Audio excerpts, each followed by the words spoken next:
mengatur jalan raya, trotoar dan jalan sepeda.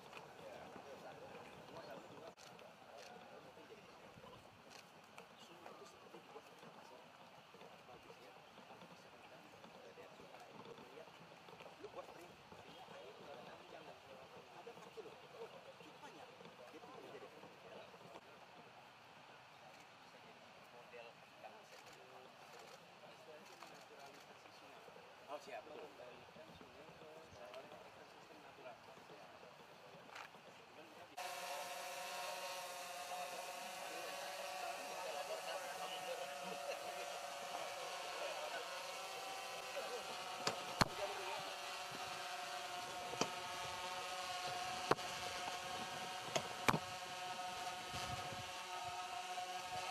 Udah sih tadi. Nilainya nggak dibuka.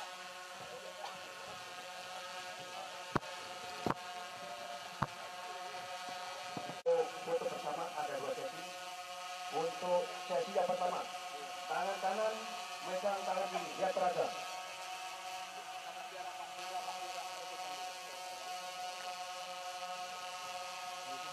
Bang.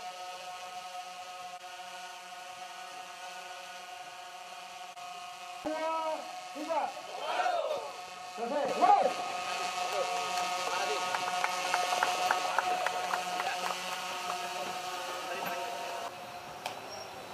Bagi kamu yang selamat datang di Gedung Star Wibowo, merupakan markas pemeriksaan khusus. Ini Bapak Kopassus yang membawa baju-baju Kopassus baik di event nasional dan internasional. Izin Bapak, kita mulai dari sisi dekat sebelah kiri Bapak. Di sini terdapat pimpinan tertinggi baik di lingkup TNI, yaitu Panglima TNI, Marskal TNI Hadi Cahyanto yang merupakan Abituren Angkatan Akademi Ika Perkasa yang merupakan Abituren Akademi Militer tahun 1987. Kemudian Komandan Jenderal Pasukan Khusus Majen TNI Iman Satiasa yang merupakan Abituren sekaligus Rai Adi Makayasa Akademi Militer tahun 1990. Izin Bapak, kita beralih ke sisi kanan.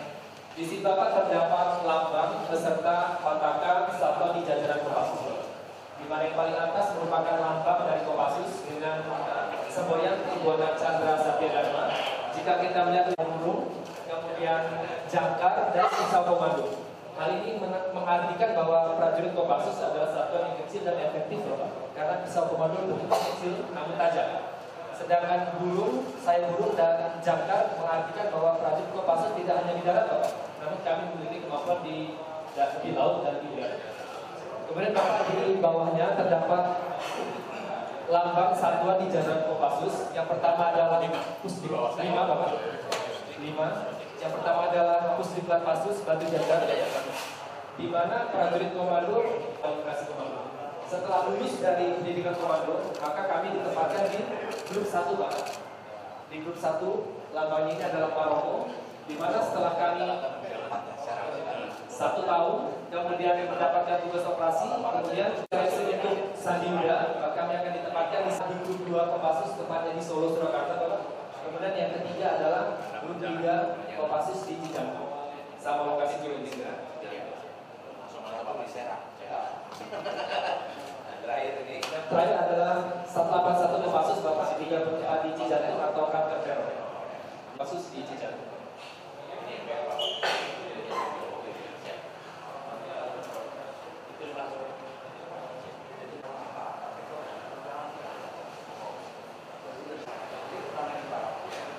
Jadi Bapak, kita beralih ke sisi jauh sebelah kanan, Bapak. Di sini terdapat foto dari mantan pejabat tertinggi Kopassus, Bapak. Sudah. Kemudian 2 pimpinan berikutnya berpangkat kolonel, kemudian selanjutnya berpangkat brigjen sampai pada masa Bapak Prabowo menjadi majen. Jika kita lihat memang terdapat banyak tokoh nasional, Bapak, seperti Bapak Yoges Memet, kemudian Bapak Wismulyani Munandar, Bapak Sintong Panjaitan, kemudian Bapak Subagio HS dan Bapak Prabowo. Sedangkan untuk mantan Komandan Jenderal Kopassus yang terakhir adalah Bapak Majen TNI Eko Mardiono yang merupakan Pangdam Jaya saat ini, Bapak. Yang backup Jakarta komando semuanya komando. Oh iya.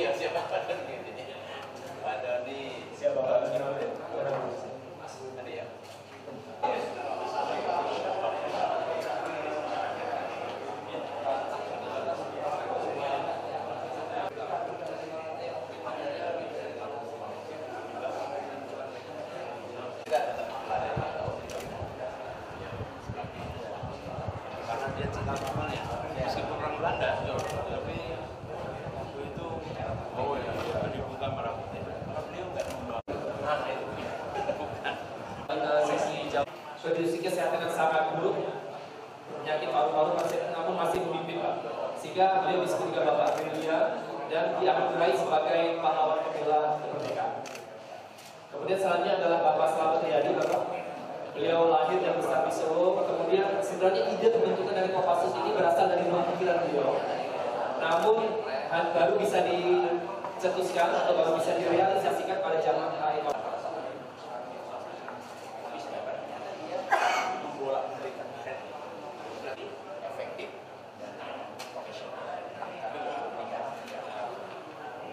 Sehingga atas usaha-usaha beliau serta kemampuan beliau diabadikan menjadi nama kesatria dari kedua Kopassus Bapak, menjadi Kesatria Slamet Riyadi. Kemudian berikutnya Bapak adalah ASK Wilarang. Beliau lahir di Jakarta. Memang beliau pernah satu penugasan dengan Bapak Slamet Riyadi. Memang ide itu sudah didapatkan beliau dari Bapak Slamet Riyadi. Namun pada masa beliau baru dapat direalisasikan Bapak menjadi Kesatuan Komando Teritorial 3 Siliwangi pada tahun 1951. Kemudian yang akan menjadi embrio dari KKAD atau Kesatuan Komando Angkatan Darat. Atas jasa-jasa beliau diangkat menjadi warga kehormatan Kopassus, warga kehormatan Bali Merah dan diberikan privat pada tahun 1979. Kemudian cikal bakal dari Kopassus karena beliau juga pelatih pertama tahun 1951, kemudian beliau juga di tahun 1952, sehingga nama beliau diabadikan menjadi Kesatria Pasukan Kopassus Batu Jajar.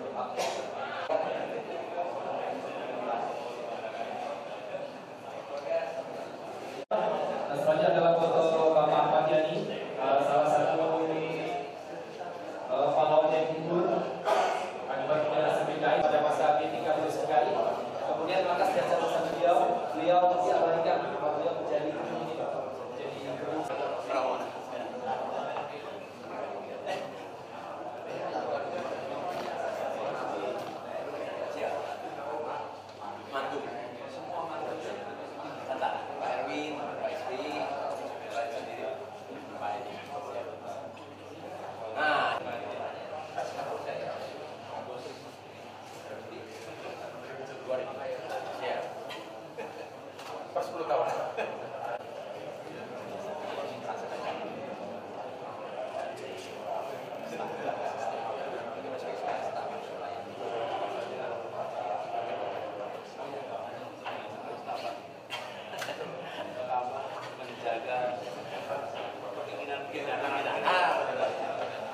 Demikian penjelasan kami Bapak, kami ucapkan Assalamualaikum warahmatullahi wabarakatuh. Selamat siang, salam sejahtera untuk semuanya. Om Santi. Yang saya hormati Pak Ganjen, izinkan saya memulai dengan menyampaikan rasa terima kasih, rasa syukur dan rasa bangga bahwa pagi hari ini, sejak pagi hingga siang, kami selalu mendapatkan sambutan yang amat hangat dan terhormat dari Bapak saya. Sejak pagi ketika kami datang, dari mulai berangkat dari kediaman sampai ke sini, merasakan penuh rasa kehormatan. Karena itu kami menyampaikan terima kasih. Dan kehangatan itu bukan saja di dalam jajaran, datang keluar keliling sekolah-sekolah pun keluar siswa-siswanya untuk menyambut kedatangan kita semua. Saya ingin menyampaikan terima kasih, apresiasi, dan kami di jajaran Pemprov seperti juga tadi disampaikan pada saat kita berdialog dalam ruangan, kita ingin sekali agar kerja bersama kita untuk membangun Jakarta yang situasinya kondusif. Kita menyadari saat ini Jakarta adalah ibu kota, tapi apapun status kota ini, baik ini disebut sebagai ibu kota ataupun nantinya bukan ibu kota, tetap dia memiliki posisi strategis sebagai simpul perekonomian Indonesia. Bila Jakarta stabil, seluruh Indonesia stabil. Bila Jakarta tenang, seluruh Indonesia tenang. Tapi bila Jakarta tegang, se-Indonesia tegang. Bila Jakarta tidak stabil, seluruh Indonesia merasakan. Karena itu memastikan bahwa di kota ini terjadi stabilitas, terjadi ketenangan, keteduhan, itu menjadi tanggung jawab kita semua. Karena itu kami menyadari persis peran penting dari bapak-bapak yang bertugas di Kopassus. Tadi kita sudah lihat sama-sama. Saya tadi sampaikan bahwa bapak-bapak ini bertugas di tempat yang tak terlihat. Tak terlihat, kita hanya lihat hasilnya. Tapi sulitnya, beratnya, bahkan bisa disebut penderitaan yang dialaminya, seluruh masyarakat ini tahunya tahu beres, tidak tahu rumitnya. Di sisi lain, kita menyadari bahwa yang tidak terlihat itu adalah sebuah kegiatan yang diakui oleh dunia. Kalau ditanya di mana prajurit-prajurit dunia dilatih untuk mendapatkan ilmu yang terbaik untuk medan tropis, tempatnya di Kopassus. Jadi seluruh dunia, tapi ini semua dilakukan tanpa boleh diketahui umum. Karena itu kita di publik sana tidak terlihat. Tapi kami bangga atas apa yang bapak-bapak kerjakan. Kami hormat dan kita semua menitipkan kepada bapak sekalian, menitipkan bahwa stabilitas keamanan kita, potensi-potensi ancaman kepada republik ini, itu bapak-bapak yang terdepan yang mendeteksi. Dan deteksi itu ketika dilakukan intervensi, pencegahan, dan berhasil, kita tidak tahu. Karena kita tidak dengar ada ancaman, kita tidak dengar juga ancaman itu berhasil dieliminasi. Itu pekerjaan yang membutuhkan ketabahan, pekerjaan yang membutuhkan kerendah hatian, pekerjaan yang membutuhkan untuk kemauan untuk tak berada di depan panggung dan menepukkan dada. Kita berikan terima kasih dan apresiasi kepada semua.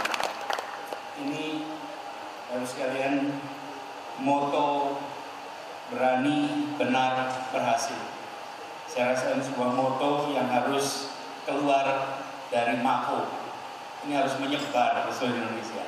Kita membutuhkan lebih banyak lagi pribadi-pribadi yang berani, yang benar, tapi juga kalau bekerja tuntas. Berani tapi tak tuntas bermasalah. Tak bermasalah. Karena itu kalau kata berhasil itu membayangkan sebuah konsep misi. Ini Pak Danjen kami sampaikan pada seluruh jajaran. Jangan punya cita-cita, tujuan, jangan pegang cita-cita, peganglah misi. Karena kalau cita-cita itu sesuatu yang mau kita dapatkan, mau kita raih. Kalau misi itu sesuatu yang kita emban, mau kita bawa. Jadi kalau ditanya bukan apa cita-citamu, tapi apa misimu. Kalau kita merasa membawa misi, maka kita punya keyakinan ini sebuah perjalanan untuk bisa memberikan, meraih apa yang menjadi misi kita. Membawa misi dan mengambil cita-cita itu hal yang berbeda. Kalau misi itu kita tanggung di sini. Nah, ini yang kita berharap nantinya akan bisa lebih banyak. Misi kami di Jakarta adalah menghadirkan ibu kota yang masyarakatnya beradab. Masyarakatnya memegang adab. Kotanya lestari, sehingga anak cucu kita masih bisa menikmati kota ini. Lalu kotanya maju, di mana terasa ada kemodernan di kota ini. Dan kita berkeinginan agar warganya bahagia. Jangan saja kotanya maju, tapi warganya tidak bahagia. Warganya harus bahagia. Di situ sebabnya kita selalu mencoba melakukan kegiatan supaya warga merasakan langsung. Dan ada satu hal, Pak Danjen, yang penting kita sadari sama-sama. Di Jakarta ini pusat kemajuan ekonomi, tapi juga pusatnya ketimpangan sosial. Saya berkesempatan dulu ketika di Indonesia mengajar datang ke pelosok-pelosok tanah air, Pak. Nah kalau pelosok-pelosok itu ketemunya dengan bapak-bapak. Karena di tempat yang di situ tidak ada orang, di situ pasti ada bapak-bapak di tempat tugas. Jadi kalau di sana saya menyaksikan Pak, kemiskinan, Pak. Ketimpangan saya menyaksikan, ya itulah Indonesia. Tapi ketika datang di ibu kota, masuk di kampung-kampung, saya melihat kemiskinan juga. Tapi kali ini rasanya seperti belum pernah lihat kemiskinan, Pak. Karena ketimpangan yang ada di ibu kota jauh lebih ekstrim daripada ketimpangan yang ada yang di luar ibu kota. Di luar sana ketimpangan miskin, tapi lahan luas, udara bersih, tanaman subur, ikan mudah didapat, sanak saudara bersama. Di sini kemiskinan dalam kesempitan, kemiskinan dalam kesendirian, kemiskinan dalam lingkungan hidup yang tidak bersahabat, dan kemiskinan dalam ketimpangan. Rumah 4x5, satu rumah diisi beberapa orang, jalan 200-300 meter dari tempat tinggalnya akan menyaksikan rumah 1000 meter dipakai untuk satu bangunan, satu keluarga. Di Jakarta ada ketimpangan yang luar biasa. Saya sering menggarisbawahi Republik ini didirikan itu untuk keadilan sosial, bukan lebih bukan kurang. Karena itulah Pancasila kita, keadilan sosial bagi seluruh rakyat Indonesia. Karena itu komitmen kami di PKI, kami ingin ibu kota menjadi tempat di mana keadilan sosial bagi seluruh rakyatnya terbukti bisa dilaksanakan. Cerita sedikit Pak, baru kemarin saya dari Pulau Seribu Pak, Pulau Seribu kami membangun namanya Jak Grosir. Jak Grosir itu adalah sebuah toko grosir menyimpan atau pasar pulaan, supaya para pedagang warung-warung yang ada di Kepulauan Seribu kalau pulaan tidak harus ke daratan. Pulaan itu bahasa Indonesianya apa ya? Pulaan. Beli untuk menjual kembali. Beli untuk menjual kembali. Membeli ini Pak, membeli untuk dijual lagi Pak. Jual lagi. Grosir nah. Jadi kalau itu kita membeli, itu jual lagi. Dulu mereka membelinya daratan, sehingga harganya mahal. Sekarang kita bawa pasarnya ke Pulau Seribu, sehingga mereka membeli tanpa harus menanggung ongkos transportnya. Ongkos transportnya ditanggung oleh siapa? Ditanggung oleh negara Republik Indonesia. Dengan cara kita hadir di sini. Kalau kita diamkan terus kondisi ini Pak, ketimpangan akan terus. Yang makmur makin makmur, yang di bawah makin di bawah. Sekarang SDA kita Pak sedang bekerja keras untuk kita bisa membereskan air. Bapak-bapak mengalami masalah air di sini Pak. 40% penduduk di Jakarta tidak punya akses air bersih Pak. Tepatnya ya 40% tidak punya akses air bersih. Air pipa yang warga miskin di Jakarta sebulan bayar Rp600.000 untuk air bersih. Kalau yang punya pump Rp120.000. Saya sering katakan lebih mahal jadi orang miskin untuk hidup di Jakarta daripada yang sudah sejahtera. Yang sudah sejahtera itu dia hidupnya lebih murah karena mereka punya akses pada kebutuhan dasar. Kita ingin nantinya kita dorong itu. Jadi silaturahmi ini kami menyampaikan apa yang menjadi PR kita. Kami mendengar apa yang menjadi PR dari bapak-bapak. Insya Allah nanti Pemprov DKI akan mendukung apa yang menjadi rencana kasus, dan kami berharap kamu sekalian bantu kami di dalam membereskan PR-PR mendasar. Belum kalau terkait soal lingkungan hidup. Kita senang sekali pada acara hari ini tuntas, termasuk menembaknya tadi Pak. Itu menjadi bonus untuk kita semua. Nanti bapak-bapak kita perlu latihan tembak Pak. Nanti kapan-kapan latihan, biar nanti kalau game kita lumayan lah kecepatan. Pak Danjen, sekali lagi terima kasih atas sambutan yang hangat, atas kehormatannya. Insya Allah silaturahmi kita jaga terus. Kurang lebih mohon dimaafkan. Assalamualaikum warahmatullahi wabarakatuh. Salam Om Santi Santi Santi Om.